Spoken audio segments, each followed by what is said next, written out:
Assalamu alaikum dear students. Hope so all of you are fine. Today we are going to start our online classes of Maths A. Maths A और general maths वाले students जो हैं ये कुछ chapters जो हैं इकट्ठे पढ़ते हैं, कुछ चैप्टर्स जो हैं वो जनरल मैथ्स वाले पढ़ते हैं, कुछ मैथ्स ए वाले पढ़ते हैं। तो मैं आपको वो वाले चैप्टर स्टार्ट करवाती हूँ पहले, जो आप दोनों ने पढ़ना है, ठीक है। इस में आपके 2 लेक्चर्स हुआ करेंगे, एक मैथ ए का और एक मैथ बी का, ठीक है। तो according to time table math A की फर्स्ट 3 डेज़ में क्लासेस हैं और मैथ बी में लास्ट 3 डेज़ की क्लासेस हैं, ठीक है। तो स्टार्ट करते हैं चैप्टर नंबर 10।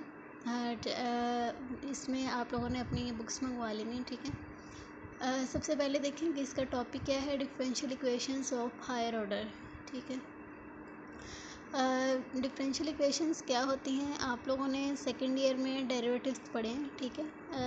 किस तरह से होता है, like d y by d x है, डेरिवेटिव्स जिसमें भी इंक्लूड हो जाते हैं, वो वाली इक्वेशंस को हम डिफरेंशियल इक्वेशंस कहते हैं। सबसे पहले देखें, इसमें आपके पास होगी लीनियर डिफरेंशियल इक्वेशन क्या होती है, an equation of the form a naught x d n y by d x n plus a one x d n minus one y over d x n minus one plus so on plus a n y is equal to f of x. इस तरह की जो equation होती है, इसमें जो constants आ रहे हैं, देखें साथ साथ ए नॉट एक्स है, ए वन एक्स है, A N minus one and so on, ये सारे फंक्शंस हैं इंडिपेंडेंट वेरिएबल एक्स के। और A naught of X is not zero, इसका linear differential equation of order N. तो आपके पास जो लास्ट वाला जो स्टार्टिंग में है ए नॉट एक्स, ये ज़ीरो नहीं होना चाहिए। So this equation is called linear differential equation of order N.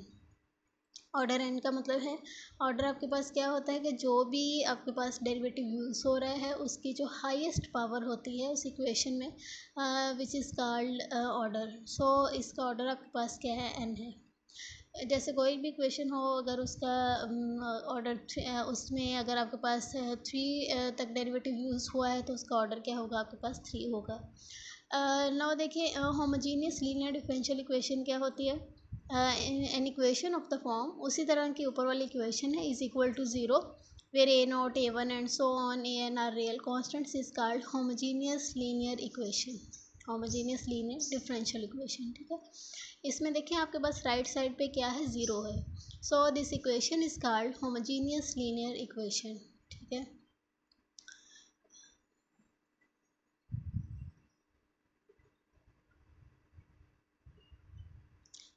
अब हमने सबसे पहले जो है 2 तरह की होंगी आपके पास इक्वेशंस, एक होंगी होमोजीनियस लीनियर डिफरेंशियल इक्वेशंस और एक होंगी आपके पास non homogeneous linear differential equations. तो जो पहला हमारा है होमोजीनियस को हम सॉल्व करेंगे। किस तरह से सॉल्व करते हैं, method to solve homogeneous linear differential equation. इसमें जब मैं आपको क्वेश्चन सॉल्व करवाऊँगी तो वहाँ से आपको ज़रा क्लियर हो जाएगा। देखते थे साथ साथ, इन ऑर्डर टू सॉल्व, अगर आपके पास ये इक्वेशन दी गई है, ये वाली जो अभी हमने पढ़ी है ऊपर, ठीक है, ज़ीरो के इक्वल, सबसे पहले आपने करना ये है कि जो डेरिवेटिव्स हैं उनको आपने डी की शक्ल में लिख लेना है। फर्स्ट डेरिवेटिव को डी, सेकंड को डी स्क्वायर, स्क्वायर तो नहीं है, d two and so on d n, ठीक है।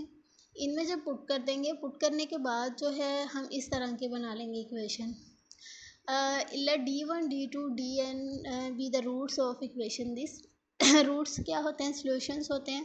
3 केसेस हमारे पास अराइज होंगे, कौन कौन से होते हैं। पहला होता है कि अगर आपके पास ये जो d1 d2 या जितनी भी हम वैल्यूज़ निकालेंगे, पहली ये है कि अगर ये रियल एंड डिस्टिंक्ट हो, सेकंड है रियल एंड रिपीटेड हो, थर्ड क्या है, कॉम्प्लेक्स हो। पहली क्या कंडीशन है आपके पास कि अगर ये सारे के सारे रियल एंड डिस्टिंक्ट हो, ठीक है। रियल एंड डिस्टिंक्ट का मतलब क्या है कि रियल में आपके पास सारे के सारे नंबर्स होते हैं, हर तरह के, प्लस के भी, माइनस के भी, रैशनल भी, इरेशनल भी, स्क्वायर रूट वाले, सारे के सारे जो भी हैं, क्योंकि जो इंटीजर सब ही इसमें शामिल होते हैं, रियल नंबर्स हैं, किसी भी तरह के हो सकते हैं। इसके अलावा डिस्टिंक्ट होने चाहिए। डिस्टिंक्ट का मतलब क्या होता है कि अलग-अलग से होने चाहिए, कोई भी एक जो है वो दूसरे से मिलता ना हो, ठीक है। डिस्टिंक्ट हों देन आप इसके सोल्यूशन को किस तरह से लिखते हैं, y is equal to c1 e raised पर d1x plus c2 e raised पर d2x एंड सो ऑन।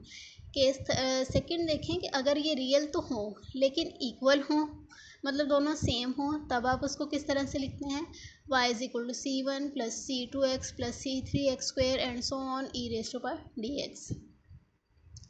इसका हम देखते हैं जो केस थर्ड है। केस थर्ड में आपके पास क्या आ जाता है, केस थर्ड में हम कहते हैं कि अगर आपके पास ये कॉम्प्लेक्स नंबर्स की शक्ल में हो। देखें जो केस फर्स्ट था और केस सेकंड था वो था about real numbers. Real numbers में दो हमारे पास उन्होंने कंडीशंस दे दी थी। पहले ये है कि अगर डिस्टिंक्ट हो, मतलब सारे ही एक दूसरे से डिफरेंट हो। सेकंड क्या थी कि अगर आपके पास जो है सारे के सारे सेम हो, हों तो रियल ही लेकिन सेम हो, जैसे अगर एक वैल्यू 1 आई है रूट की और दूसरी भी 1 आ जाए तो उसको किस तरह से लिखते हैं। और थर्ड आपके पास ये है कि अगर आपके पास कॉम्प्लेक्स नंबर्स हों तो फिर हम इसको किस तरह से लिखते हैं। देखें y is equal to e raise to power ax bracket c1 cos bx plus c2 sin bx। ठीक है, इनको ज़रा मैं आपको समझाती हूँ अलहदा से।